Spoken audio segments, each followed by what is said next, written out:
اعوذ باللہ من الشیطان الرجیم بسم اللہ الرحمن الرحیم اللہم صلی علی سیدنا محمد وعلی آل سیدنا محمد واصحاب سیدنا محمد مبارک وسلم۔ کل آپ کے ساتھ اسلام کے معاشی نظام کی بنیادی اقدار کے حوالے سے چند باتیں ہوئی تھیں۔ میں نے عدل، توکل، شکر، مساوات، اخوت وغیرہ کے حوالے سے آپ کے ساتھ شیئر کیا ہے۔ آج کا ہمارا لیکچر ہے اسلام کا تصور حلال و حرام۔ اسلام کا تصور حلال و حرام یعنی دیکھیں کہ ہم رزق حلال قرآن حکیم کی روشنی میں، رزق حلال احادیث کی روشنی میں، رزق حلال اقوال صوفیہ کی روشنی میں، اور رزق حرام کی مذمت قرآن و احادیث کی روشنی میں۔ گویا کہ کل ایک ہمارا ٹاپک یہ تھا کہ یہ معاشی یعنی ترغیب، معاشی جدوجہد، یہ اقتصادی کاوش کی اہمیت، محنت کے حوالے سے کافی باتیں آپ ہیں۔ یہ تقریباً ساری باتیں سیم چل رہی ہیں۔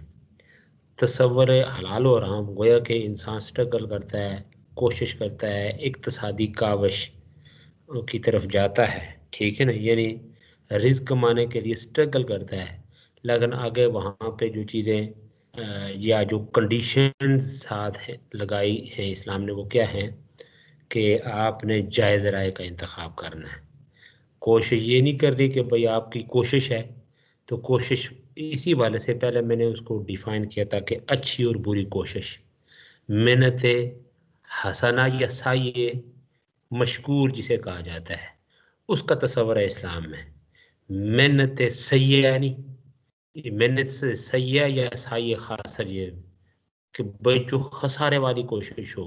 مثلا ایک طرف آپ دیکھیں، آپ تجارت کر رہے ہیں، ناپ تول کا جو معاملہ ہے اس کو پیش نظر رکھ رہے ہیں، اچھا یہ چیزیں مستحسن ہیں، کھیت کے اندر کام کرتے ہیں، کسی بھی شعبہ زندگی سے، ایون یہ کہ آپ جس فیلڈ میں ہیں، آپ کا جو تصور حلال و حرام یہ ہے کہ آپ نے 1 گھنٹہ جو آپ نے اس کے لیے، یعنی گھر سے نکلتے ہیں، یا اس وقت صورتحال چلو گھر سے نکلنے کے برعکس ہے، آن لائن ہے، یہ جب آپ آن لائن ہے یہی ہے حلال۔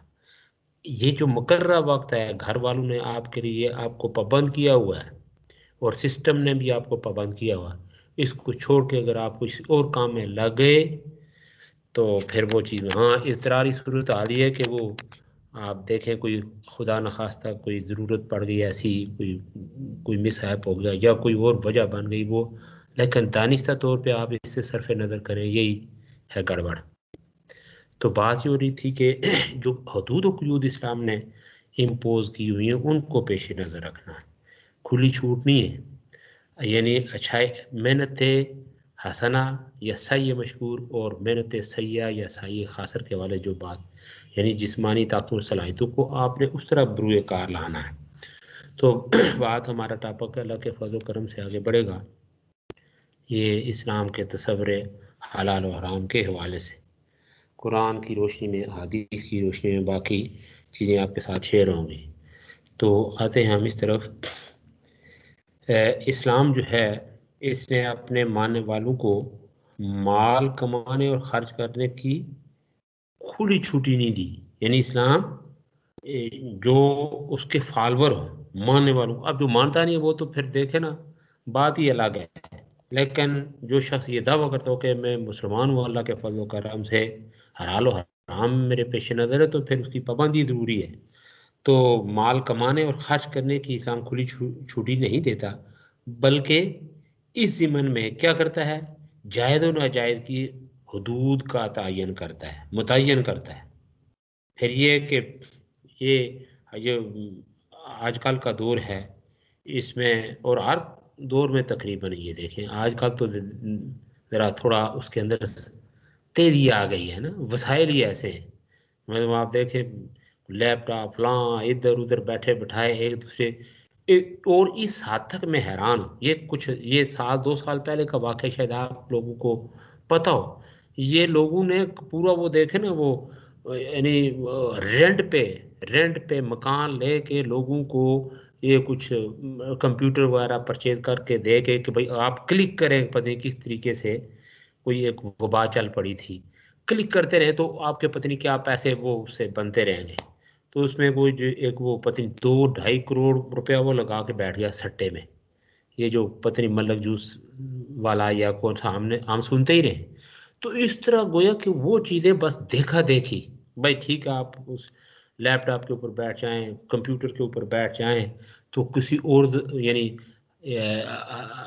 حلال ذرائع کو بالکل جو ہے نا اس کی یعنی بات تک آپ کے ذہن میں نہ رہے، تو دیکھا دیکھی آپ وہ چھلانگیں مارا شروع کر دیں، ایسے ذرائع اختیار کریں جس سے آپ کی جمع پونجی چلی جائے یا اور کوئی کسی طرح کا آپ رسک لے لیں لالچ میں. تو یہ چیزیں پسند نہیں. تو بات یہ ہو رہی تھی کہ انسان کی یعنی آج کل یا عصر حاضر میں، اور یہ عصر حاضر کے ساتھ ہی خاص نہیں بلکہ ہر زمانے میں انسان کی کمزوری یہ رہی کہ وہ بغیر کسی محنت مشقت کے راتوں رات دولت مند بننے کی چکروں میں رہتا ہے، ہیوس ہوتی رہتی ہے.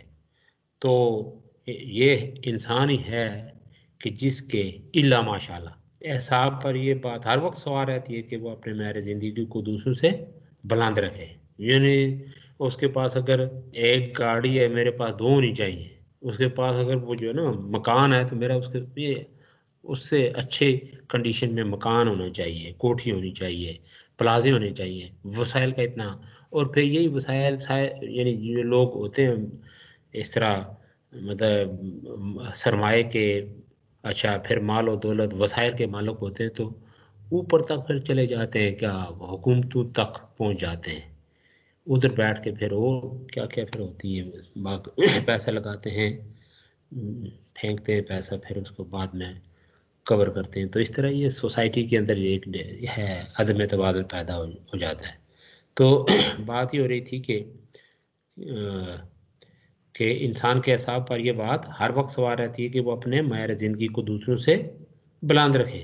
چنانچہ اسی خواہش، اسی آرزو کو پیش نظر رکھتے ہوئے اپنی لا تعداد خواہشات کی تکمیل کے لیے حلال و حرام اور جائز و ناجائز کی تفریق وہ اس کے ذہن سے نکل جاتی ہے. یہ فرق ہے کہ بھائی میں نے حلال ذرا اختیار کرنا ہے یا نہیں. اس فرق کو اگر دیکھیں نا ذہن سے یہ فرق میں ہو جائے تو پھر اذا لم تستحی فاصنع ما شئت وہ صورت حال ہو جاتی ہے. تو پھر یہ کہ انسان دیکھتا نہیں ہے کہ کہاں سے اس کو آ رہا ہے، کن امور پہ وہ خرچ کر رہا ہے. تو بارہ اس طرح کیا ہوتا ہے کہ پھر ایک عجیب سی کیفیات پیدا ہو جاتی ہے، یعنی ایک امن و سکون انسان کا تباہ ہو جاتا ہے. تو پھر انسان اخروی زندگی کو چھوڑ کے دنیاوی، اسی حوالے سے میں نے آپ کو جو ہے نا اسلام کے معاشی نظام کی جو بنیادی اقدار، اگر انسان تقویٰ پھر باقی چیزوں کو پیش نظر رکھے، قناعت کی طرف رہے، مساوات کا خیال رکھے، باقی جو چیزیں آپ کے ساتھ شیئر کی ہیں ان کی قباحت ہیں یا جو اچھی چیزیں ہیں ان اچھائیوں کو پیش نظر رکھے تو بالکل انسان اس طرف لپکتا ہی نہیں ہے. تو بہرحال ہم اسی موضوع کے حوالے سے بات آگے بڑھاتے ہیں کہ اسلام مال کمانے کی کھلی اجازت نہیں دیتا بلکہ اکتساب مال کے بعض ذرائع کو جائز قرار دیتا ہے اور بعض کو ناجائز. وسائل معاش میں جائز اور ناجائز، حلال اور حرام کی اساس یہ ہے کہ تمام وہ ذرائع جن میں دوسرے شخص کی ضرورت، مجبوری، سادہ لوہی یا ناتجربہ کاری سے ناجائز فائدہ اٹھایا گیا ہو، دھوکہ دہی یا جبر سے کسی کا مال ہتھیا لیا گیا ہو، وہ تمام وسائل شریعت میں ممنوع اور خلاف قانون ہیں. یعنی حلال ذرائع، دوسری طرف وہ ناجائز ذرائع، حرام ذرائع. تو جدید معاشی نظریات کے مقابلے میں اسلامی نظام معیشت اس لحاظ سے اعلیٰ ورفا ہے کہ اس کا ضابطہ جو ہے، کون سا ضابطہ ہے حلال و حرام، جامع، بے مثل اور منفرد درجہ کا ہے. اسلام میں حلال و حرام نے اسلام میں حلال و حرام کے امتیاز کو بنیادی اہمیت حاصل ہے. اس ضابطے کی اہمیت کا اندازہ اس سے لگایا جا سکتا ہے کہ کوئی کاروبار یا پیشہ خواہ مادی نقطۂ نظر سے کتنا ہی منفعت بخش ہو، اگر وہ حرام ہے تو کوئی مسلمان اسے اختیار نہیں کر سکتا۔ مثلا سود کی ہم نے بات کی، باقی اور دیکھیں نا کہ تو اس حوالے سے دیکھیں نا وہاں پہ تو اب منافع کا نام سود کی جگہ آ رہا ہے، لیکن وہ الفاظ کے بدل دینے سے پھر وہ حقیقت تو نہیں بدلتی۔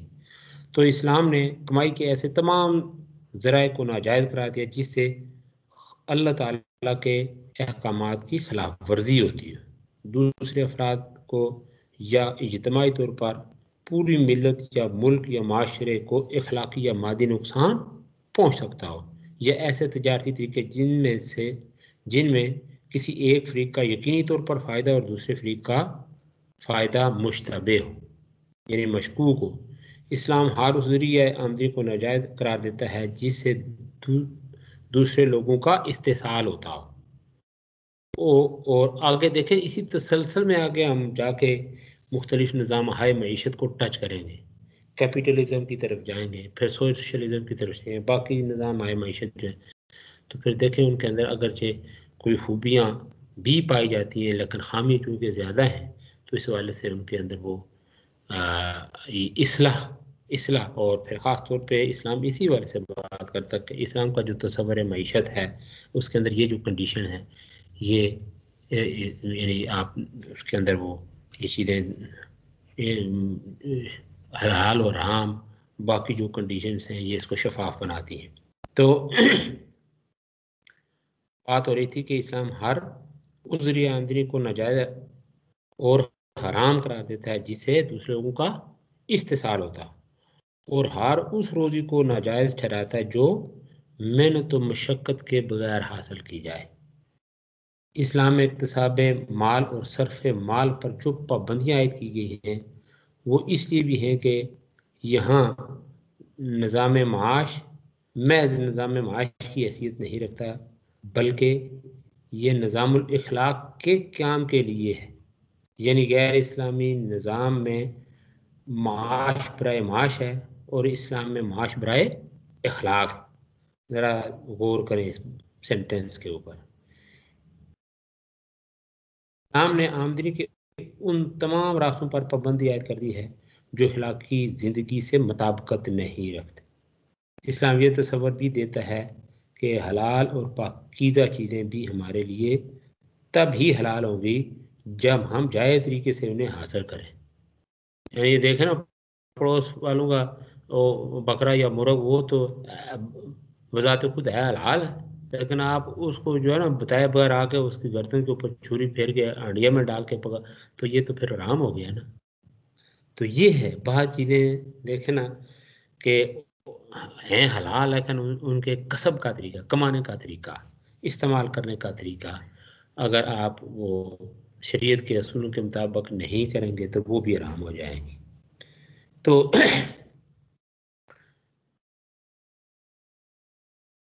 اسلام کی بات چل رہی تھی کہ اسلام یہ تصور دیتا ہے کہ حلال اور پاکیزہ چیزیں بھی ہمارے لیے تب ہی حلال ہوں گی جب ہم جائز طریقے سے انہیں حاصل کریں گے، ناجائز رائے سے حاصل کردہ حلال چیز بھی حرام ہو جاتی ہے۔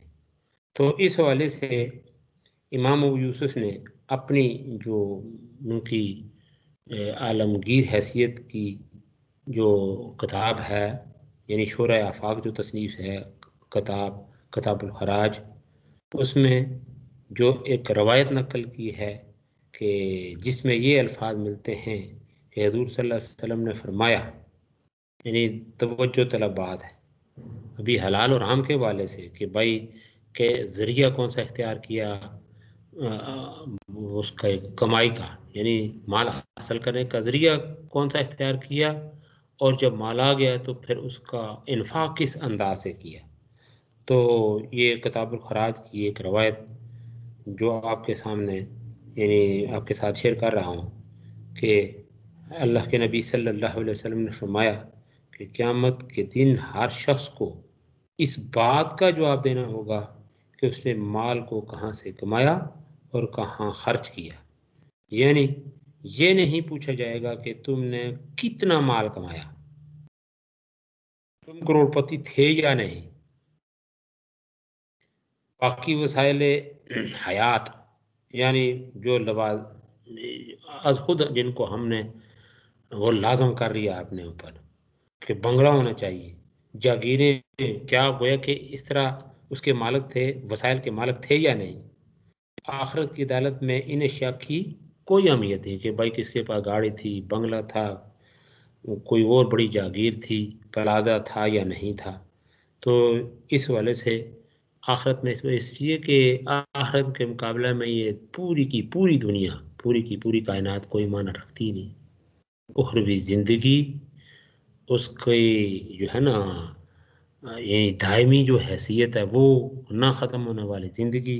پھر اس کے مقابلے میں اگر دیکھیں نا وہ کہتے ہیں کہ اگر وہ یہ جو اخروی زندگی ہے وہاں کی جو نعمتیں ہوں گے، اللہ تعالی کو اخروی زندگی کی نعمتوں سے مالا مال ہی کرے. یعنی کوئی نعمت ہوگی تو دنیا میں کوئی نعمت اس کا مقابلہ نہیں کر سکتی.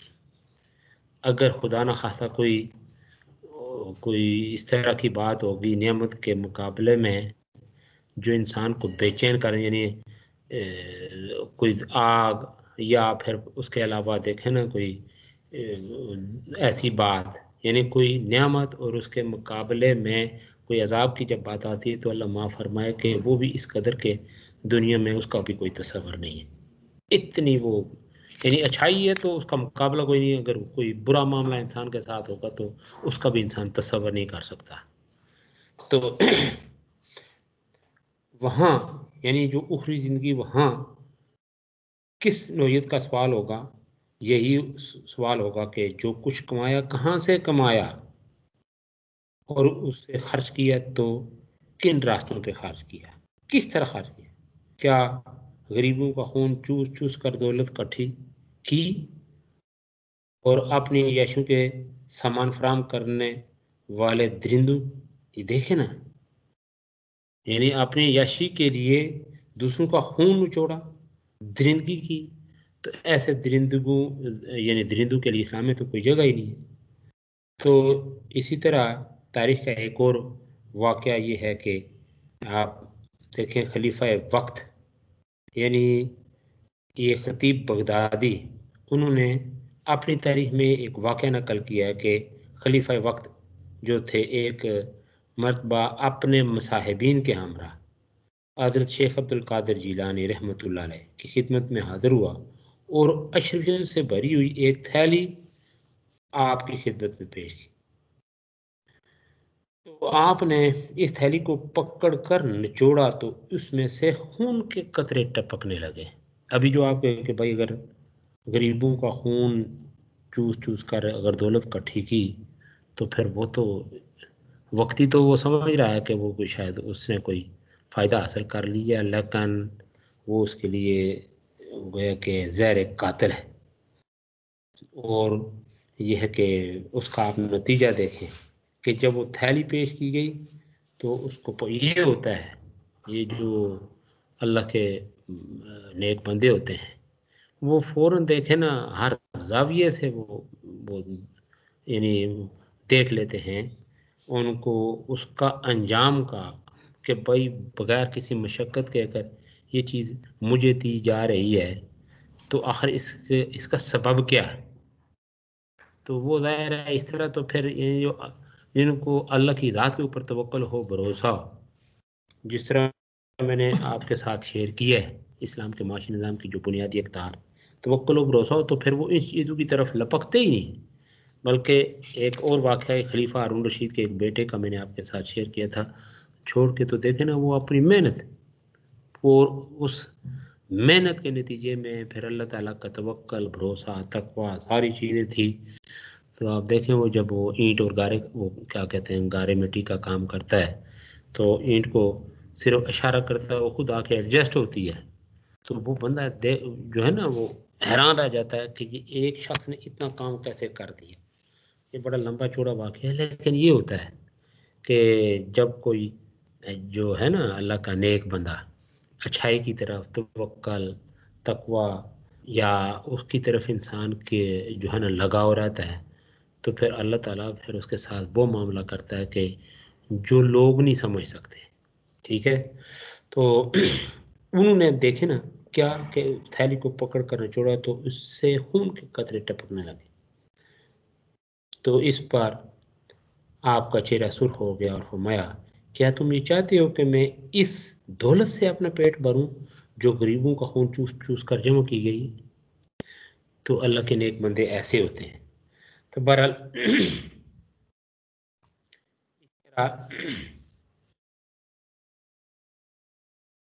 یہ ایک اور واقعہ ہے. حضرت عمر بن عبدالعزیز جب بستر مرگ پر تھے تو اس وقت عموی شہزادہ آپ کی خدمت میں حاضر ہوا اور کہا یا امیر المومنین، آپ کا آخری وقت قریب ہے، بہتر ہے کہ آپ اولاد کے لیے کچھ وصیت کر جائیں. آپ نے فرمایا وصیت کرنے کی ضرورت تو اسے پڑتی ہے جو دنیا کا مال چھوڑ کر جا رہا ہو، میرے پاس تو کچھ بھی نہیں، پھر وصیت کیسے؟ اور یہ وہ شخصیت ہے حضرت عمر بن عبدالعزیز کے آپ دیکھیں بار خلافت، جب اس لیے ان کو عمر ثانی کہا جاتا ہے نا، عمر ثانی، کہ پہلے تو یہ صورت حال تھی کہ جو لباس صبح پہنتے تھے شام وہ نہیں پہنتے، شام کو یعنی صبح کا لباس اور ہے اور شام کا لباس اور ہے، اتنا ویل ڈریس تھے. لیکن جب بارے تو خلافت پڑا تو اس کے بعد پھر اس قدر بدلے کہ اپنی جائیدادیں جو تھیں وہ بھی سرکاری تحویل میں چلی گئی. اور فرماتے ہیں کہ اللہ نے ہمیں نظام وہ دیا ہوا ہے، خدا نخواستہ گردش دوران کی وجہ سے، اگر زمانے کی گردش کی وجہ سے اگر کچھ مشکل ایام آ گئے تو اللہ نے جو سسٹم دیا ہوا ہے، معاشی نظام جو اللہ نے دیا ہوا ہے جس کا تعلق وہی الہی سے ہے، وہ ہمیں گرنے نہیں دے گا، یعنی ہم فاقو نہیں مار سکتے. تو ساری چیزیں دیکھیں، یہ ہوتا ہے خشیت اور خوف، تقوی، توکل. تو بات یہ ہو رہی تھی کہ انہوں نے کہا کہ میرے پاس تو کچھ بھی نہیں، پھر وصیت کیسی؟ پھر وہ شہزادہ یہ سن کر باہر گیا اور تھوڑی دیر کے بعد ایک تھیلی لے کر آپ کے پاس حاضر ہوا. آپ کے ہاتھ میں دیتے ہوئے کہنے لگا حضرت یہ 1,00,000 دینار ہے، اس میں اپنی اولاد کے لیے وصیت کر جائیں. یہ سن کر حضرت عمر بن عبدالعزیز کی آنکھوں میں آنسو آ گئے اور فرمایا کہ شہزادے غور سے سن، اس مال میں میری وصیت یہ ہے کہ جن غریبوں سے ظلم اور استحصال کے ذریعے تو نے یہ دولت اکٹھی کی ہے ان کو جا کر واپس کر دو. یہ ہے اسلام کا تصور حلال و حرام. تو اب ہم آتے ہیں یہ رزق حلال تو قرآن حکیم کی روشنی میں قرآن حکیم کی یعنی قرآن مجید میں متعدد مقامات پر رزق حلال کی ترغیب دی گئی ہے. کل بھی آپ سے اس حوالے سے معاشی جد و جہد یا اس کی ترغیب قرآن حکیم کی روشنی میں حدیث اذا قضیت الصلاۃ فانتشروا فی الارض وابتغوا من فضل اللہ لا تنسوا نصیبک من الدنیا. باقی متعلقہ آیات کی روشنی آپ کے ساتھ میں نے شیئر کیا ہوا ہے، قرآن کی روشنی میں، حدیث کی روشنی میں. پھر چلے موٹی موٹی باتیں آپ کے ساتھ شیئر کر دیتا ہوں. تو اللہ تعالیٰ فرماتے ہیں یا ایھا الذین آمنوا کلوا من طیبات ما رزقناکم، کہ اے ایمان والا جو پاکیزہ چیزیں ہم نے تم کو عطا کی ان کو کھاؤ. پھر اللہ تعالیٰ فرماتے ہیں یا ایھا الناس کلوا مما فی الارض حلالا طیبا، کہ اے لوگوں جو چیزیں زمین میں حلال طیب ہیں وہ کھاؤ. تو اس حوالے سے یعنی یہ قرآن مجید کی یہ جو آیت اوپر میں نے بیان کی، اس حوالے سے یہ ضیاء القرآن میں ایک وہ ایک عبارت کوڈ ہے ذرا جو پیر کرم شاہ صاحب نے اس آیت کی جو تفسیر بیان کی ہے، وہ لکھتے ہیں کہ آج کی ترقی یافتہ دنیا میں کھانے اور استعمال کی چیزوں میں صفائی کا اہتمام کیا جانے لگا ہے، لیکن حلال و حرام کی تمیز باقی نہیں ہے. اسلام نے اپنے ماننے والوں کو دونوں باتوں کے اہتمام کا حکم دیا ہے، یعنی ظاہر طور پر غلیظ اور گندی نہ ہوں تاکہ جسمانی صحت پر برا اثر نہ پڑے اور باطنی طور پر بھی نجس اور پلید نہ ہو۔ یہاں آپ دیکھیں نا، یہ ممنوع کسی حلال کی بجائے حرام جانور کا گوشت آپ صاف ستھرے ڈبے میں بند کر کے، اور یہ چیزیں بھی آپ تو دیکھیں مارکیٹوں کے اندر بک رہی ہیں، تو آرام سکون سے بعض لوگ لے کے تو فرسٹ کلاس اس کو گرم کر کے کھا لیتے ہیں۔ یہ چیز تو نہیں، اس کے اوپر دیکھیں چلیں ہے کہیں کن ڈبوں کے اوپر لکھا ہوتا ہے حلال فوڈ، تو چلیں وہ ایک توکل اور اعتماد کر کے ہم سب لوگ کھا پی لیتے ہیں۔ لیکن یہ ہے کہ ظاہری طور پر اور باطنی طور پر، یعنی ظاہری طور پر بھی پاک صاف ہوں اور باطنی طور پر بھی پلید نہ ہو۔ تو ظاہری صفائی کو قرآن کریم نے طیب کے لفظ سے اور حقیقی پاکیزگی کو حلال کے لفظ سے تعبیر فرمایا ہے۔ اور حلال اس چیز کو کہتے ہیں کہ نہ تو ذاتی طور پر حرام ہو جیسے حرام جانور، مردار، شراب وغیرہ، اور نہ ایسے طریقے سے حاصل کی گئی ہو جس کو شریعت نے حرام قرار دیا ہے۔ اب مثال میں نے آپ کے ساتھ شیئر کی ہے کہ بعض چیزیں تو حلال ہیں لیکن وہ کیسے حرام ہو جاتی ہیں کہ پڑوس محلے والوں کا یا وہ چلتا پھرتا کوئی بکرا پکڑ لیں، وہ اس کے اوپر چھری پھیر کے ذبح تو ہو گیا ہے لیکن وہ حرام ہو گیا، اس کا کھانا حرام ہو گیا۔ تو آگے چلتے ہیں یہ رزق حلال احادیث کی روشنی میں۔ حضرت عبداللہ بن مسعود رضی اللہ تعالیٰ سے روایت ہے کہ رسول اللہ صلی اللہ علیہ وسلم نے فرمایا کہ طلب کسب الحلال فریضۃ بعد الفریضہ، کہ حلال کمائی کا طلب کرنا فرض کے بعد فرض ہے۔ یعنی کل بھی آپ کے ساتھ شیئر کیا ہے محنت کی اہمیت قرآن کی روشنی، حدیث کی باقی اور چیزیں۔ تو اسی طرح حضرت رافع بن خدیج رضی اللہ تعالیٰ سے روایت ہے کہ کہا گیا اے اللہ کے رسول صلی اللہ علیہ وسلم، کون سا کسب پاکیزہ ہے؟ فرمایا آدمی کا اپنے ہاتھ سے کمانا اور ہر ایسی بے جو قبول ہو۔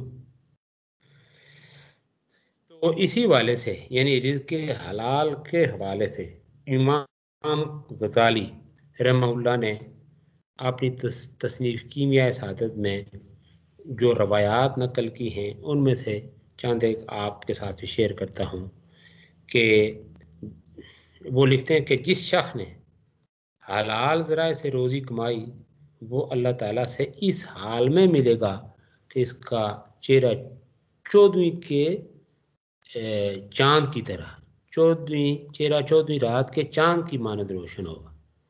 پھر آپ صلی اللہ علیہ وسلم نے فرمایا، یعنی جو روایت نقل کی ہے امام غزالی نے کس میں؟ کیمیائے سعادت میں، اس میں ایک روایت یہ بھی ہے کہ آپ صلی اللہ علیہ وسلم نے فرمایا جو شخص 40 روز تک حلال کی روزی کھاتا رہے جس میں حرام کی ذرا بھر آمیزش نہ ہو، اللہ تعالیٰ اس کے دل کو نور سے بھر دیتا ہے اور حکمت کے سوتے اس کے دل سے پھوٹتے۔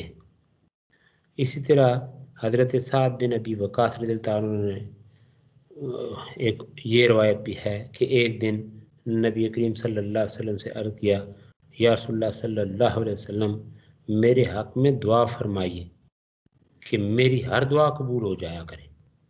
آپ صلی اللہ علیہ وسلم نے فرمایا حلال کی روزی کھاتے رہو کہ تمہاری ہر دعا قبول ہو جایا کرے۔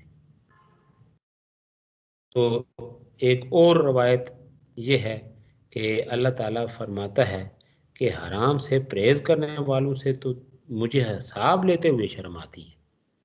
یعنی دیکھیں جو شخص رزق حلال کمائے، رزق حلال کھائے، حرام کے نوالے سے دور رہے، تو اللہ تعالیٰ فرماتے ہیں کہ مجھے اس سے حساب لینے سے شرم آتی ہے۔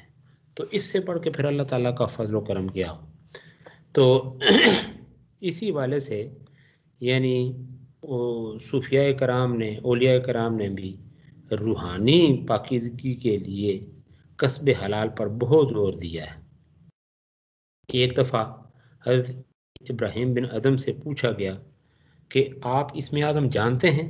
آپ نے فرمایا ہاں، اسم اعظم یہ ہے کہ تم اپنے پیٹ کو حرام لقمے سے اور دل کو دنیا کی محبت سے پاک و صاف رکھو تو پھر خدا کے جس نام کو بھی پڑھو گے وہ اسم اعظم.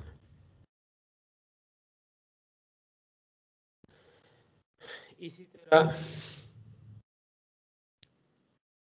حضرت ابراہیم بن ادم فرماتے ہیں کہ روزی حلال کی کھاؤ، اگر دن کو روزہ نہ رکھو اور رات کو قیام نہ کرو تو کوئی نقصان نہیں. ایک اور واقعہ یہ ہے کہ حضرت یحییٰ بن معاذ یہ فرماتے ہیں کہ عطا تو بندگی خزانہ الہی ہے جس کی کنجی دعا ہے اور اس کے دندانے رزق کے حلال سے بنتے ہیں. حلال روزی کھائے بغیر انسان ایمان کی اصل حقیقت سے آگاہ نہیں ہو سکتا. حضرت سہیل بن عبداللہ سوستری فرماتے ہیں ایک موقع پر آپ نے فرمایا کہ جو شخص حلال روزی کھاتا ہے اس کے تمام اعضاء محو عبادت رہتے ہیں اور توفیق خیر ہمیشہ اس کے سامنے حال رہتی ہے. تو حلال روزی اسے ہی ملتی ہے جو خدا کا محبوب ہو.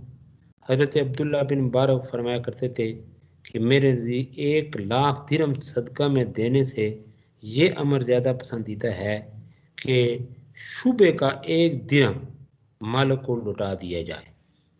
تو یہ ہے جی حلال رزق حلال اقوال صوفیہ کی روشنی میں. آگے ہم بڑھتے ہیں یہ رزق حرام کی مذمت قرآن حکیم کی روشنی میں. یہ ایک طرف ہے رزق حلال، دوسری طرف ہے رزق حرام. تو یہاں پہ بھی یعنی جو اس کی جو حرام کی مذمت ہے قرآن حکیم میں، تو یہ بھی ذرا سماعت کر لیں. تو اسلام جو ہے، اسلام میں رزق حرام کی بہت مذمت کی گئی ہے اور اس سے بچنے کی تلقین کی گئی ہے. قرآن کریم میں ارشاد ربانی ہے وَلَا تَأْكُلُوا أَمْوَالَكُمْ بَيْنَكُمْ بِالْبَاطِلِ وَتُدْلُوا بِهَا إِلَى الْحُكَامِ لِتَأْكُلُوا فَرِيقًا مِّنْ أَمْوَالِ النَّاسِ بِالْإِثْمِ وَأَنْتُمْ تَعْلَمُونَ.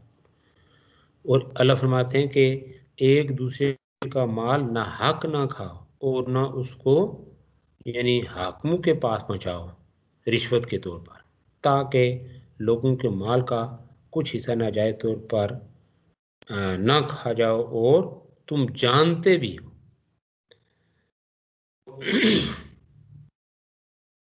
اس حوالے سے ایک دیکھیں نا جی غیر مسلم مفکر جو ہے ڈاکٹر رابرٹ، اس نے ایک کتاب، اس نے جو بک لکھی قرآن مجید کے معاشرتی قوانین اس پر لکھی.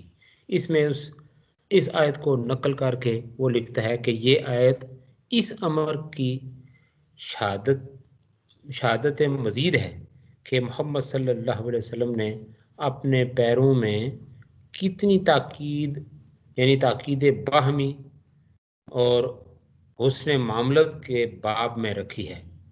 مولانا عبد الماجد دریابادی جو ہیں وہ اس آیت کی تشریح میں لکھتے ہیں کہ اسلامی حکومت قائم ہونا اور اسلام کے سارے قانون دیوانی و فوجداری کا نافذ ہونا تو خیر بڑی چیز ہے.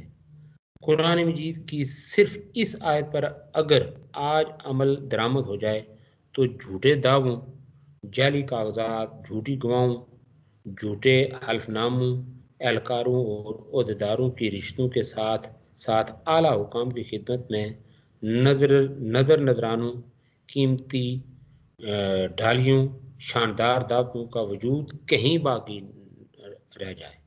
یعنی اگر اس آیت کے اوپر وَلَا تَأْكُلُوا أَمْوَالَكُمْ بَيْنَكُمْ بِالْبَاطِلِ وَلَا تُدْلُوا بِهَا إِلَى الْحُكَامِ کہ بھائی ناجائز مال نہ کھاؤ اور یہ جو ہے نا حکمرانوں کو اس طرح کی رشتے پیش نہ کرو. تو یہ ہے رزق حرام کی مذمت. تو اسی طرح حدیث پاک میں آتا ہے کہ جس کے راوی حضرت ابو بکر صدیق رضی اللہ تعالیٰ عنہ یہ روایت ہیں کہ کرتے ہیں کہ اللہ کے نبی صلی اللہ علیہ وسلم نے فرمایا جنت میں وہ بدن داخل نہیں ہوگا جو حرام کے ساتھ پرورش کیا گیا ہو.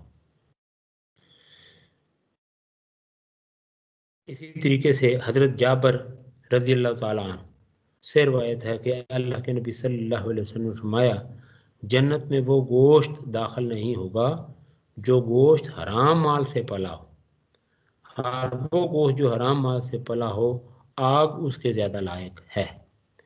تو صحیح بخاری میں حضرت ابو ہریرہ رضی اللہ تعالیٰ عنہ سے روایت ہے کہ رسول اللہ صلی اللہ علیہ وسلم نے فرمایا لوگوں پر ایک وقت ایسا آئے گا، لوگوں پر ایک وقت آئے گا کہ آدمی اس بات کی پرواہ نہیں کرے گا کہ جو مال اس نے حاصل کیا وہ حلال طریقے سے ہے یا حرام طریقے سے۔ ایک اور حدیث میں ہے کہ حرام مال کھانے والا جب مصیبت میں گرفتار ہوتا ہے تو اللہ تعالیٰ اس کی مدد نہیں کرتا اور اس کی دعا اس وقت بھی نہیں سنی جاتی جب کہ وہ دعا قبول ہونے کا وقت ہوتا ہے۔ تو دعا کی قبولیت کے روایتیں تو ہیں، کون کون سے اوقات ہیں؟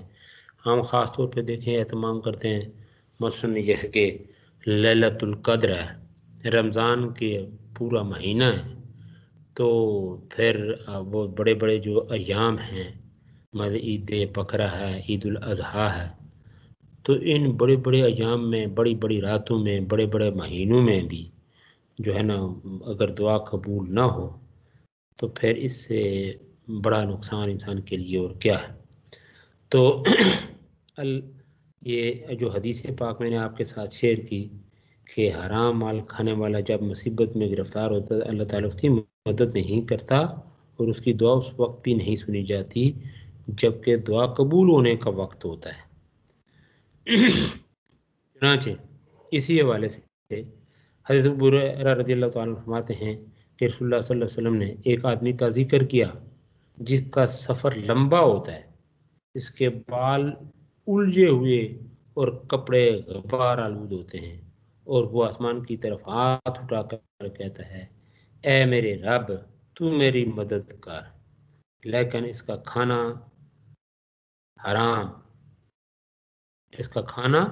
حرام مال کا، پینا حرام کا، کپڑے حرام مال کے اور اس کی پرورش حرام مال سے، تو اس حالت میں اس کی دعا کیسے سنی جائے گی؟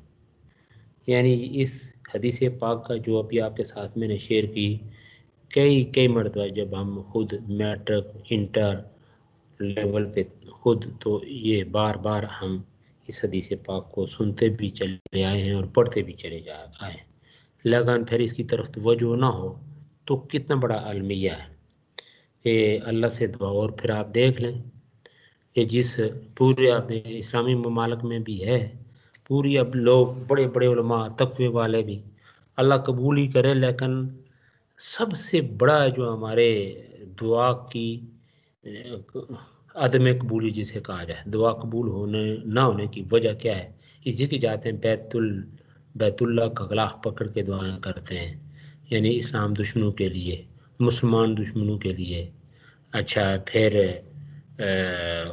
جو انسانیت کے دشمن ہیں ان کے لیے ہدایت کی دعائیں بھی کرتے ہیں، ان کے اگر ہدایت نہیں تو تباہی کی دعائیں بھی کرتے ہیں، لیکن قبول کیوں نہیں تھی؟ وجہ یہ کہ پورے اسلامی ممالک جہاں کہیں بھی شاد و نادر میرے خیال میں نہیں ہے جہاں پہ یہ سود کی انوالومنٹ نہ ہو، تو سود تو پھر وہ جب سب سے بڑا حرام سارے مل کے کھا رہے ہیں تو پھر کیسے ہو؟ پھر ہمارے دشمنوں کے اوپر ہم غلبہ کس طرح سے حاصل کریں؟ ہر لحاظ سے یعنی بڑے حرام اور چھوٹے حرام سب کی طرف توجہ کرنا ہوگی کہ ہم کس انداز میں کیا کچھ یعنی استعمال کر رہے ہیں، تو اللہ تعالیٰ معاف فرمائے۔ تو امید بھی اللہ سے رکھنی چاہیے، اس لیے کہ جو چیزیں ہمارے بس میں نہیں ہیں وہ ہم ان کی یعنی دل میں آرزو تو رکھتے ہی نہیں، خواہش ہے کہ اس کا خاتمہ، لیکن یہ کہ ہمارے بس میں نہیں، بہرحال اس کو برا تو کم از کم ایمان کا یہ معیار تو ہونا چاہیے کہ وذالک اضعف الایمان، ٹھیک ہے نا، دل سے برا جانے، من رأى منکم منکرا فلیغیرہ بیدہ فإن لم یستطع فبلسانہ فإن لم یستطع فبقلبہ، یعنی دل سے تو برا جاننا چاہیے اور ہم جانتے ہیں، لیکن جانتے ہوئے بھی پھر بعض لوگ جو اٹیچ ہیں اس کے ساتھ پھر ان کا کیا بنے گا یہ اللہ ہی بہتر جانتا ہے۔ آگے ہے جی اسوہ صحابہ۔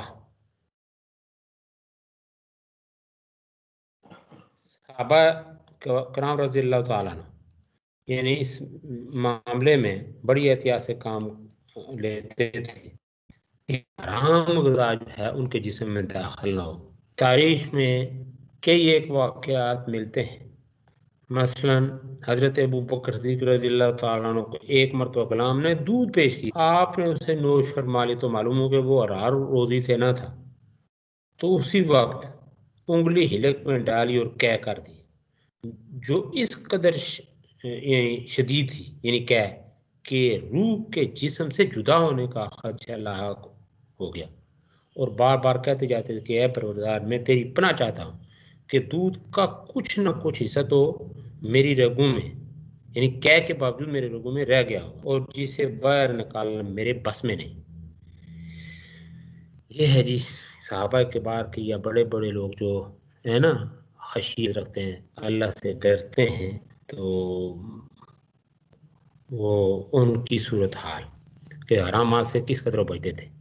اب پھر یہ ہے کہ اقتصاب مال کے جو جائز ناجائز میں نے ذرائع آپ کے ساتھ وہ شیئر کر لی ہیں کہ جائز ذرائع کون سے ہیں، تجارت ہے، زراعت ہے، صنعت و حرفت ہے، یہ چیزیں جو ہیں ناجائز۔ تو اقتصاب مال کے جو ناجائز ذرائع یہ بھی آپ کو بتا دیا تھا، ناجائز ذرائع میں کیا ہے، مثلا رشوت کوئی لے لے، چوری کر لے، ڈکیتی کر لے، اچھا پھر اسی کے ساتھ ساتھ اور کسی کو تنگ کر کے مثلا تحفے طائف کی صورت میں اس کو مجبور کر دے کہ بھائی اس طرح بھی وہ لے لے۔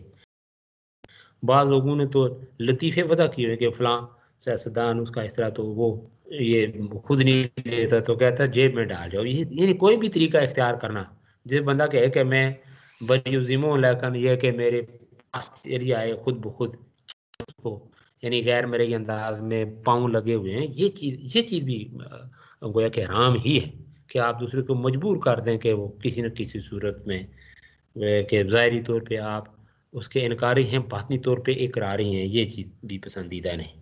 پھر اس کے ساتھ جوا، قمار بازی، باقی وہ جو چیزیں ہیں، منشیات کے کاروبار کرنا، کب گئی، رقص و جنون، اچھا پھر وہ جو اور چیزیں ہیں، ظلم ہے، لوٹ مار ہے، دھوکہ، پھر وہ سورہ مطففین کے والے سے میں نے آپ کے ساتھ شیئر کیا تھا کہ دوسروں کو دھوکہ، کام ناپ تولنا ہے، گانا بجانا، یہ طوطے رکھ کے لوگوں کو قسمت امتحانا، سوری کا اتباع کرنا، گداگری یا بھیک مانگنا، یہ خیانت کرنا، بہت سارے معاملہ، یہ سارے ناجائز رائے ہیں۔ تو اب ہم آتے ہیں اگلے اس ٹاپک کی طرف۔ یہ سکرین کے اوپر دیکھیں، معاشی نظامات کا مفہوم اور بنیادیں۔ تو اب ہم دیکھتے ہیں کہ معاشی نظامات یہ اس سے مراد کیا ہے، یعنی معاشی نظام سے مراد کیا ہے۔ معاشی نظام سے مراد وہ ضابطہ اور قوانین ہیں جن کے تحت کسی قوم کے افراد مل جل کر پیدائش دولت کے فرائض انجام دیتے ہیں، اور پھر اس دولت کو آپس میں تقسیم کر کے اپنے قلیل ذرائع کی مدد سے اپنی لاتعداد احتیاجات کی تسکین کرتے ہیں۔ دوسرے الفاظ میں کسی معاشی نظام سے مراد ایک خاص قسم کی تنظیم ہے جس کے ماتحت ایک معاشرہ کسی ملک کی مادی دولت اور انسانی ذرائع کے باہم اتحاد سے اشیاء اور خدمات پیدا کرتا ہے اور ان کے استعمال سے ایک خاص طرز زندگی بسر کرتا ہے۔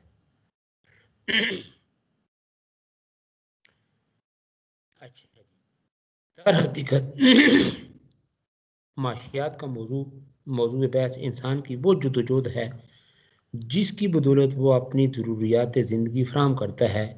اس لیے ہمیں دنیا کے مختلف ممالک کے معاشی نظاموں کا اس حیثیت سے مطالعہ مقصود ہے کہ ان کا انسانی زندگی پر کیا اثر پڑتا ہے، کون سا معاشی نظام ایسا ہے جو بحیثیت مجموعی پورے معاشرے کو زیادہ خوشحالی عطا کرنے کا ضامن ہے، اور کون سا معاشی نظام ہے جو معاشرہ کے ایک خاص طبقے کو دولت مند بناتا ہے۔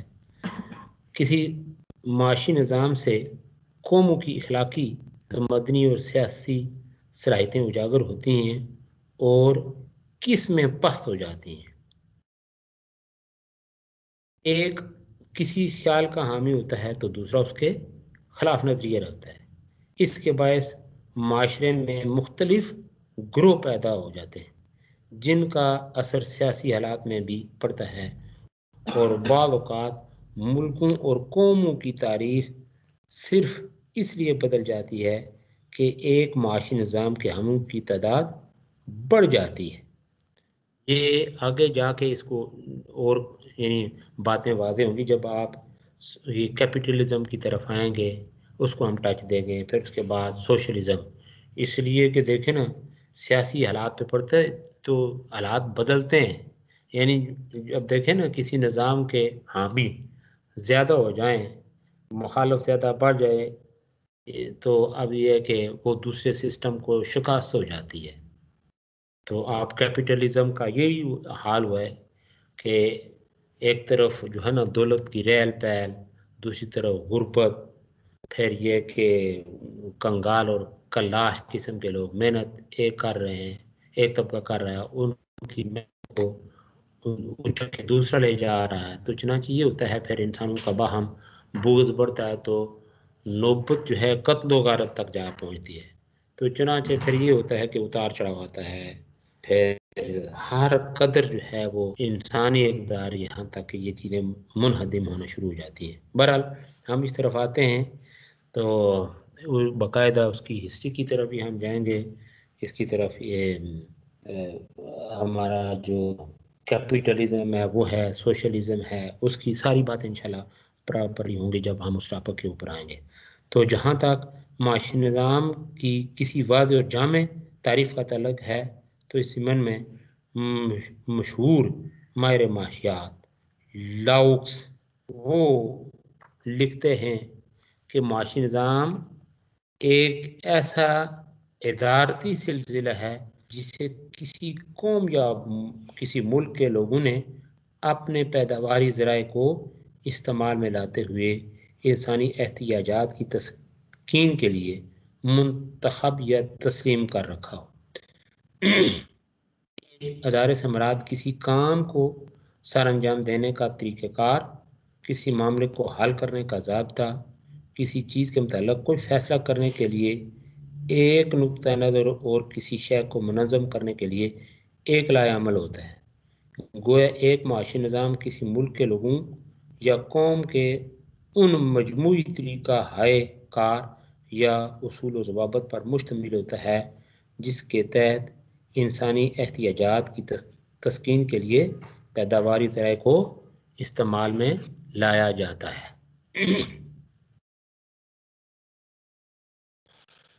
معاشی نظام انسانی تعلقات سے متعلقہ ایک ایسی کثیر تنظیم وسعت پذیر ڈھانچہ ہے جس کا تعلق اس بات سے ہے کہ کمیاب ذرائع کو استعمال میں لا کر نجی اور سرکاری نوعیت کی لامحدود ضروریات کی تسکین کے لیے اشیاء و خدمات مہیا کی جائیں۔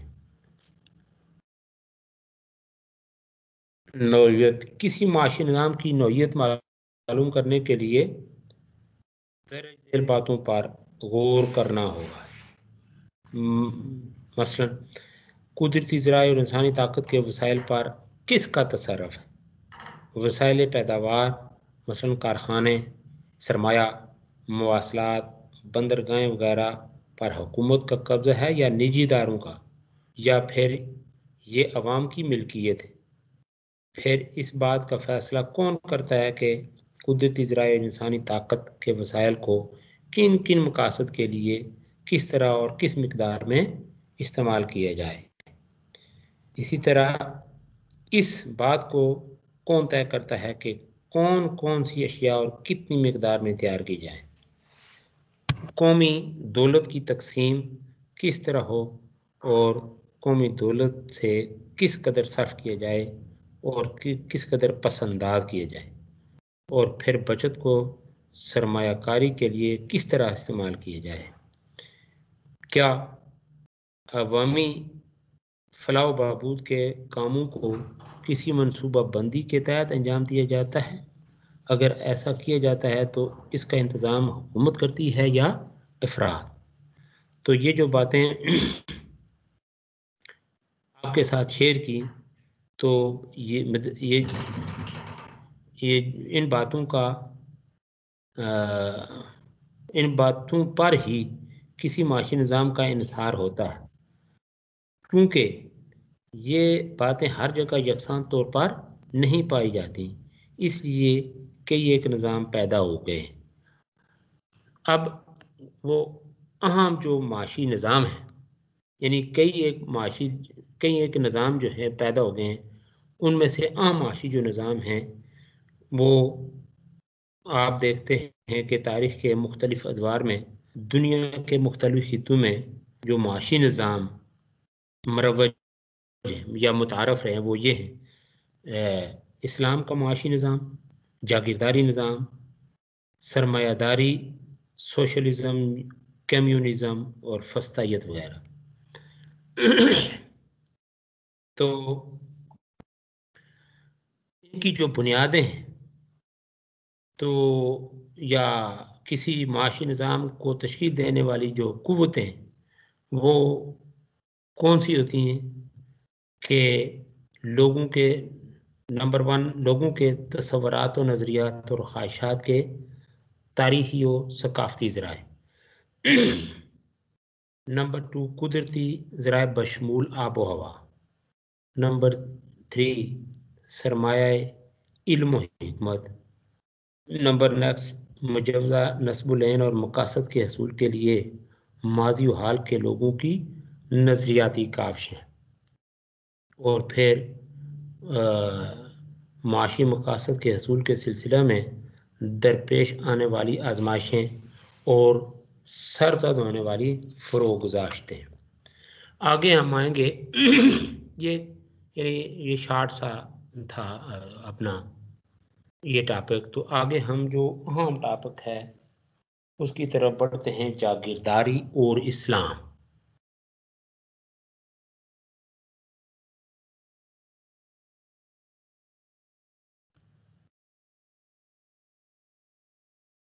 جاگیرداری اور اسلام،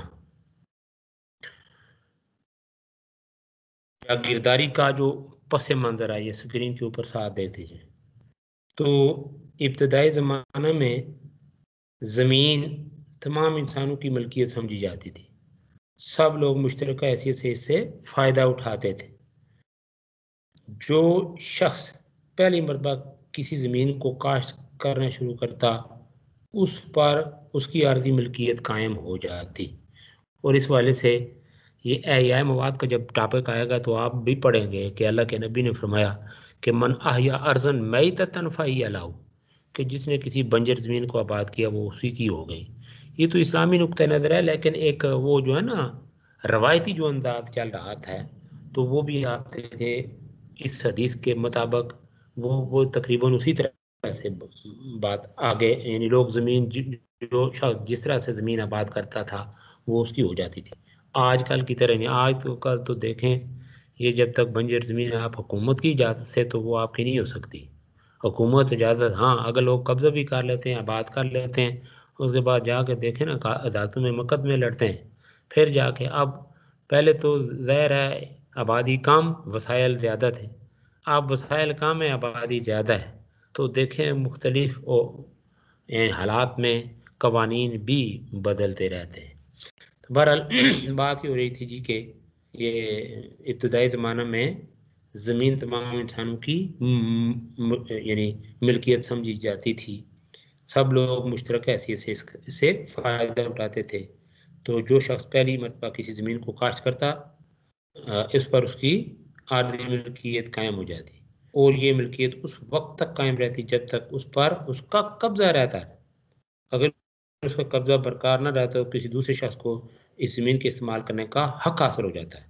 وقت گزرنے کے ساتھ ساتھ زمین کی مستقل ملکیت کا تصور قائم ہو گیا۔ اب جاگیرداری کا تاریخی پس منظر، یہ ٹاپک ہمارا۔ ہے یہ آگے بڑھ رہا ہے۔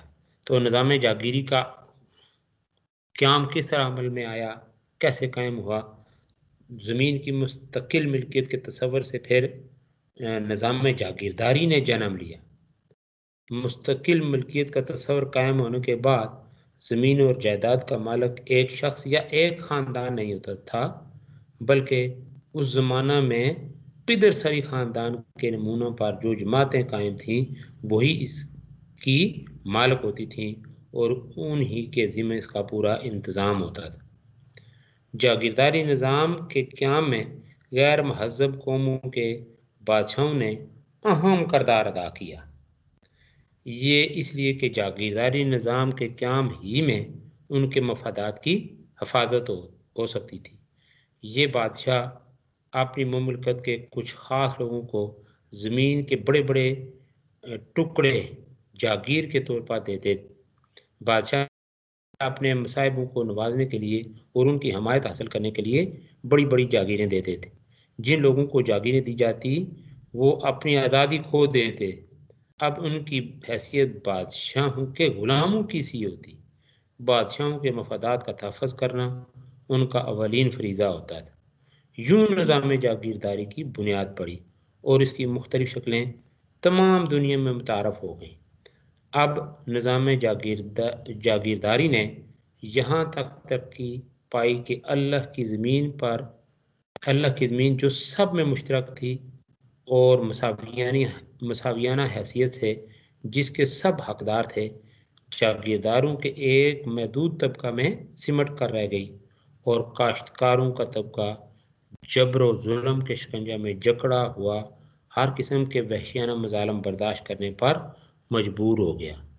آج تک یہ چیزیں دیکھنے چل رہی ہیں، آج تک اس کے لیے نہ آزاد کاشتکار ایسے حقوق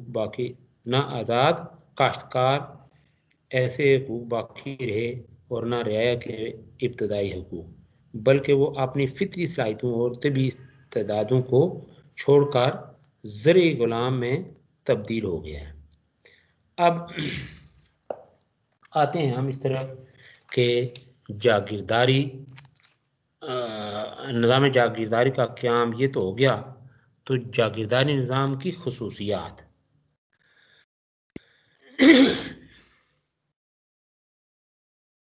جاگیردارانہ نظام کی خصوصیات ذرا یہ آپ کے ساتھ شیئر کرتا ہوں، ذرا توجہ دیں اس پر۔ جاگیردارانہ نظام حسب ذیل خصوصیات کا حامل تھا۔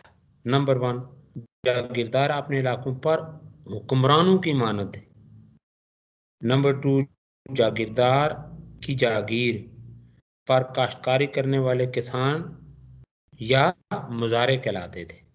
نمبر 3، زمین جاگیردار کی ملکیت متصور ہوتی تھی۔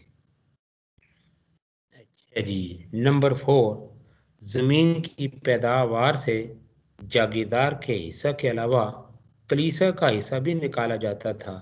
یہ حصے نکالنے کے بعد جو کچھ باقی بچتا وہ کسان اپنے گھر لے جاتا ہے۔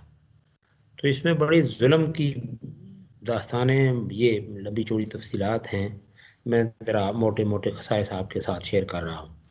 تو ان ڈیٹیل آپ ایسے بک جو میں نے آپ کو ریکمینڈ کی ہے اس کو آپ پڑھیں، نہایت ضروری ہے۔ تو نمبر 5، عام طور پر لین دین مبادلہ جنس یا محنت کی صورت میں ہوتا تھا۔ اسی طرح نمبر 6، کسان اور اس کے اہل و عیال کی جان اور مال اور عزت و آبرو کی حفاظت جاگیردار پر فرض تھی۔ نمبر 7، کسان پر مدرجہ ذیل فرائض عائد ہوتے تھے۔ کون سے؟ ضرورت پڑنے پر آقا کو فوجی اور مالی امداد دینا، ہر قسم کے ٹیکس ادا کرنا، جاگیردار کے کسی جنگ میں قید ہو جانے پر اس کا فدیہ ادا کر کے اسے رہا کرانا، جاگیردار کے ہر حکم کی تعمیل کرنا۔ نمبر 8، ہر قسم کے جھگڑوں کا فیصلہ کرنا جاگیر کا کام تھا۔ اس مقصد کے لیے باقاعدہ جاگیرداری عدالتیں قائم موجود تھیں۔ نمبر 9، کسان اپنی مرضی کے مطابق اچھی فصل نہیں بو سکتا تھا، اس لیے فصلوں کو عدل بدل کر کے نہ بونے کے سبب سے زمین کی پیداواری یعنی جو صلاحیت کم ہو جاتی تھی۔ نمبر 10، جاگیردار کبوتروں کے جھنڈ یا ہرن اور شکار پالتے جن کی خوراک فصلوں سے حاصل ہوتی تھی، اس لیے کھیتوں کے گرد باڑ لگانے کی اجازت نہ تھی۔ اس کا نتیجہ یہ ہوتا تھا کہ تمام فصل کھائے جانے کا اندیشہ لگا رہتا تھا۔ نمبر 11، کسان کو جاگیردار کی چکی سے اناج پسوانا پڑتا تھا، ہے نا ظلم۔ کسان کو جاگیردار کی چکی سے اناج پسوانا پڑتا تھا۔ یہ چکی کسان کے گھر سے کافی فاصلہ پر ہوتی تھی۔ اگر کوئی کسان گھر کی چکی پر اناج پیس لیتا تو اسے سزا دی جاتی تھی۔ اسی طرح جاگیردار کسانوں کو بڑی سخت سزائیں دیا کرتے تھے اور بھاری جرمانے کیا کرتے تھے۔ کسانوں کو جاگیرداروں کی زمینوں پر ہفتہ میں 3 دن کام کرنا پڑتا تھا۔ فصل کٹنے کے دنوں میں اسے ہفتہ میں 5 دن جاگیردار کے کھیتوں میں کام کرنا پڑتا تھا۔ اگر کسان اپنی زمین بیچتا تو قیمت فروخت کا 5واں حصہ جاگیردار کو دینا پڑتا تھا۔ مزارع کو کلیسا ٹیکس ادا کرنا پڑتا تھا، جس کی مقدار کل سالانہ پیداوار کا 12واں یا 15واں حصہ ہوتی تھی۔ کسانوں پر جائیداد ٹیکس بھی عائد کیا جاتا، جس کی مقدار کسان کے مکان اور زمین کے لحاظ سے مقرر کی جاتی۔ ٹیکس جمع کرنے کا اختیار سب سے زیادہ بولی دینے والے کے سپرد کیا جاتا اور ٹیکس جمع کرنے والے ایک مقررہ رقم سرکار کو ادا کرتے اور مزارعین سے جتنی رقم زیادہ وصول کر سکتے تھے وصول کر کے مالدار بننے کی کوشش کرتے تھے۔ ٹیکس ادا کرنے کے بعد کسان کے پاس پیداوار کا صرف 20% حصہ بچتا، جس سے سال بھر کے اخراجات پورے نہیں ہوتے تھے۔ کسانوں کو سڑکیں بنانے میں بھی کافی وقت صرف کرنا پڑتا۔ عام طور پر کسان جاگیرداروں کے تنوروں پر روٹیاں پکواتے تھے، اس مقصد کے لیے انہیں اجرت دینا پڑتی۔ جاگیردار کسانوں سے پیداوار کے تحفے اور نذرانے جبراً وصول کرتے تھے۔ جاگیردار کو اپنے علاقے میں شراب کشید کرنے پر اجارہ داری حاصل تھی۔ امراء اور پادری ٹیکس سے مبرہ تھے۔ طبقہ امراء کو صرف جنگ کے موقع پر ٹیکس ادا کرنا پڑتا اور اس پر بھی معافیاں ہو جاتی تھی۔ اسی طرح جاگیردارانہ نظام کی وجہ سے شاہی اقتدار جو تھا وہ روز بروز کمزور ہوتا چلا گیا۔ تو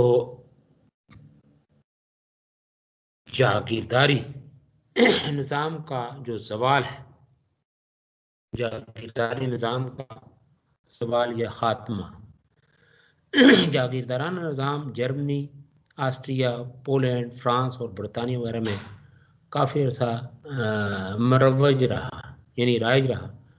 لوگ جاگیرداروں کے مظالم سے تانگ آ گئے۔ دوسری طرف بادشاہ بھی جاگیرداروں کی خود سری سے تانگ آ چکے تھے اور چاہتے تھے کہ جاگیرداروں کو پوری طور پر اپنا محکوم بنا لیں۔ آہستہ آہستہ پورے یورپ میں بادشاہوں اور جاگیرداروں میں کشمکش شروع ہو گئی۔ عوام جاگیرداروں کے مقابلے میں حکومت کا ساتھ دیا۔ اس طرح یورپ کے اکثر ممالک میں مضبوط مرکزی حکومتیں قائم ہو گئیں جنہوں نے جاگیرداری نظام کا خاتمہ کر دیا۔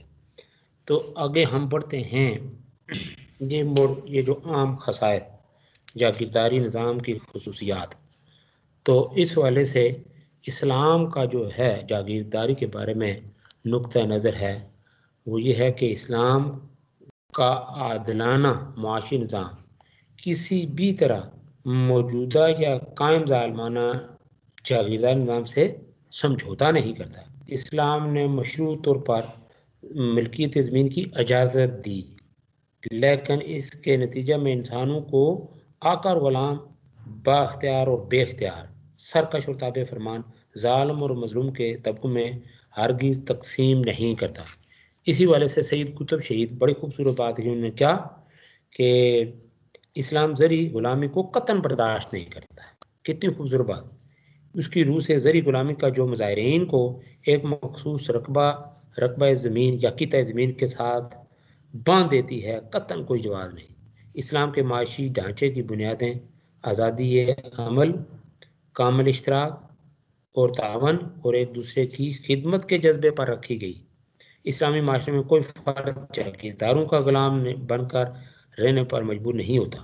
اپنی روح اور معاشی نظام دونوں کے اعتبار سے اسلام جاگیرداری نظام کی عین ضد واقع ہوا اور اس نے ایک ایسے دور میں آ کر انسانیت کو جاگیرداری نظام کی لوٹ کھسوٹ سے نجات دلائی جب کہ وہ ابھی زری غلامی کے چنگل میں پھنسی ہوئی تھی۔ تو یہ ہے اسلام کا جاگیرداری سے متعلق نقطۂ نظر، اور یہ جو سسٹم ہے یعنی جاگیرداری اسلامی نظریہ عدل کے منافی ہے۔ اسی کی حقیقت یہ ہے کہ جاگیروں کی صورت میں اراضی کا چاند ہاتھوں میں جمع ہو جانا اسلامی نظریہ عدل کے منافی ہے۔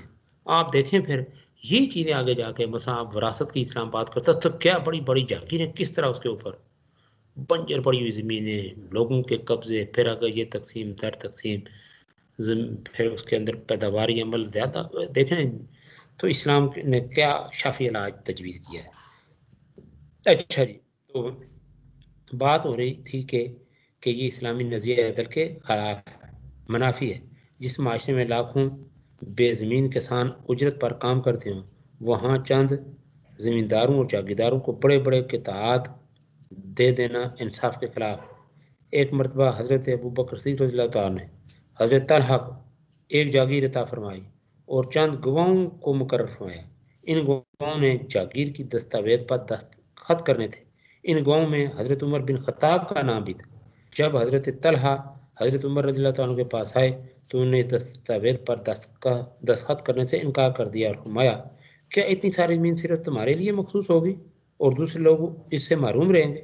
اس پر حضرت طلحہ حضرت ابوبکر صدیق کے پاس غصہ سے بھرے ہوئے آئے اور کہا خدا کی قسم مجھے نہیں معلوم کہ خلیفہ آپ ہیں یا عمر؟ حضرت ابوبکر صدیق رضی اللہ عنہ نے جواب میں فرمایا میں خلیفہ نہیں ہوں بلکہ عمر رضی اللہ عنہ۔ اس سے معلوم ہوتا ہے کہ زمینوں کی تقسیم کے بارے میں حضرت عمر رضی اللہ تعالیٰ کے خیالات سے حضرت ابوبکر صدیق نے بھی اتفاق کیا۔ اور ایک روایت جو میں نے اور ایک اس میں میرے خیال میں مولانا حفظ الرحمان سہروی ہوا ہے نا اسلام کا اقتصادی نظام، اس میں ایک واقعہ پڑھا کہ حضرت بلال شاید آگے وہ واقعہ بھی ہو تو ان کو اللہ کے نبی نے قطع اراضی دیا تھا بڑا، تو حضرت فاروق اللہ تعالیٰ نے اپنے زمانوں کہا کہ جو آپ اس کو آباد کر سکتے ہو یعنی ٹکڑا آپ جو خطہ آپ آباد کر سکتے ہیں وہ اپنے پاس رکھیں، باقی سرکاری تحویل میں دیں۔ انہیں قسم اٹھائی، انہوں نے بھی قسم اٹھائی، انہوں نے کہا اللہ قسم نہیں دیا لیکن اللہ کے نبی نے مجھے عطا کیا، انہوں نے اللہ کی قسم میں لے کے رہوں گا۔ دیکھیں نا یہ ہے تو بات یہ ہو رہی تھی جی کہ یہ کتاب الخراج اس میں یہ دیکھیں آگے جو آگے آ رہا ہے یہ واقعہ، یہ کتاب الخراج میں یہ واقعہ جو میں نے آپ کے ساتھ شیئر کیا کہ حضرت عبداللہ بن ابی بکر یہ روایت کرتے ہیں کہ مزنی قبیلہ کے ایک شخص بلال بن حارث نے رسول اللہ صلی اللہ علیہ وسلم کی خدمت میں حاضر ہو کر آپ سے کاشت کے لیے زمین کے ایک قطع کا سوال کیا۔ اللہ کے نبی صلی اللہ علیہ وسلم نے یہ قطع عطا کر دیا۔ جب حضرت عمر بن خطاب حضرت عمر فاروق رضی اللہ تعالیٰ عنہ خلیفہ بنے تو آپ نے بلال بن حارث رضی اللہ تعالیٰ کو اپنے پاس طلب کیا اور فرمایا اے بلال تمہیں معلوم ہے کہ رسول اللہ صلی اللہ علیہ وسلم خلق عظیم کے مالک تھے اور جو چیز آپ کے پاس ہوتی اگر کوئی مانگتا اس کا سوال رد نہیں فرماتے، جیسا کہ تم نے بھی کاشت کے لیے ایک قطع اراضی کا سوال کیا اور آپ نے اسے پورا کر دیا۔ کیا یہ حقیقت نہیں کہ زمین کی جتنی مقدار تم نے حاصل کی تھی وہ تمہاری بساط اور قوت کاشت سے زیادہ ہے؟ بلال بن حارث رضی اللہ تعالیٰ نے کہا ہاں یہ حقیقت ہے۔ حضرت عمر فاروق نے فرمایا پھر دیکھو تم جتنی زمین آباد کر سکو اتنی رکھ لو اور جس زمین کو تم کاشت نہیں کر سکتے اسے دیگر مسلمانوں میں تقسیم کرنے کے لیے ہمارے سپرد کر دو۔ بلال بن حارث نے کہا اے امیر المومنین ایسا نہیں ہو سکتا، یہ قطع زمین مجھے نبی کریم صلی اللہ علیہ وسلم نے عطا کیا تھا، حضرت عمر فاروق رضی اللہ عنہ نے فرمایا خدا کی قسم زمین کی جس زائد مقدار کو تم آباد کرنے سے عاجز ہو وہ واپس ہو کر رہے گی۔ اس کے بعد راوی کا بیان ہے کہ حضرت عمر رضی اللہ عنہ نے بلال رضی اللہ عنہ کی زائد زمین کو مسلمانوں میں تقسیم کرنے کے لیے ضبط کر ڈالا اور کسی صحابی نے اس پر کوئی اعتراض نہیں کیا۔ تو اسی طرح حضرت عمر بن خطاب اللہ تعالیٰ عنہ کے دور میں جب عراق فتح ہو گیا اور بعد فوجی افسران نے کہا کہ یہ زمینیں ان میں تقسیم کر دی جائیں تو آپ نے ایسا کرنے سے انکار کر دیا۔ آپ نے فرمایا پھر ان مسلمانوں کا کیا ہوگا جو آئندہ آئیں گے اور دیکھیں گے کہ زمین اس پر محنت کرنے والے کاشتکاروں سمیت تقسیم کی جا چکی ہے اور وراثت میں باپوں سے بیٹوں کو منتقل ہو چکی ہے اور انفرادی ملکیت بن کر مخصوص ہو چکی ہے۔ اس صورت میں عراقی بیواؤں اور یتیم بچوں کا کیا بنے گا؟ اگر میں زندہ رہا تو صنعاء کے ایک چروائے کو بھی ان زمینوں سے اس کا حصہ پہنچ جایا کرے گا جبکہ اس کا خون اس کے چہرہ ہی میں ہوگا، یعنی اس نے جنگ میں کوئی حصہ نہ لیا ہوگا، زخمی یا شہید نہیں ہوا ہوگا۔ تو اس حوالے سے یعنی شاہ ولی اللہ محدث دہلوی ان کا جو نظریہ ہے کہ اسلام کی آمد کے جو مقاصد ہیں ان میں ایک بڑا مقصد یہ بھی ہے کہ جاگیرداری کا ظالمانہ نظام ختم کیا جائے۔ شاہ ولی اللہ اپنی مائنہ تصنیف ازالۃ الخفا عن خلافت الخلفاء میں لکھتے ہیں کہ ایران اور روم والے زمین کے حقیقی مالکوں پر زبردستی قبضہ جما کر مسلط ہو گئے تھے، ان سے مال گزاری وصول کرتے تھے، حالانکہ زبردستی قبضہ جمانے والوں کا یہ طبقہ نہ زمین کا ملک تھا نہ کاشتکار اور نہ اپنے باپ دادوں سے وراثت ہی میں یہ زمینیں ان تک پہنچی تھیں۔ در حقیقت مسلمان انہی زمینوں پر زبردستی قبضہ جما کر مسلط ہونے والوں سے لڑے، یہاں تک کہ شام و عراق کے زرخیز سرسبز علاقوں سے ان کو مار بھگایا۔ یہ ایک تاریخی حقیقت ہے کہ عراق و شام کی زرعی زمینیں انہی علاقوں کے اصل کاشتکاروں کے قبضہ میں رہیں۔ کاشتکاروں اور حکومت کے درمیان جاگیرداروں اور زمینداروں کا قبضہ باقی نہ رہا۔ کاشتکار اسلامی حکومت کو ان زمینوں کا خراج دیتے تھے، یعنی ٹیکس۔ مثلاً یہ کہ اسلام اس بات کی اجازت نہیں دیتا کہ جاگیردار طبقہ کاشتکاروں کی خون پسینے کی کمائی پر خود قبضہ کرے اور انہیں ان کی محنت کا صحیح پھل نہ ملے۔ تو اسی وجہ سے پھر بات آگے بڑھے گی یہ مزید۔ تو آج اب بھی آپ کا ٹائم کلیئر ہو چکا ہے تو نیکسٹ کلاس کی تیاری کریں۔ جزاک اللہ۔ آپ نے بھرپور تعاون کیا۔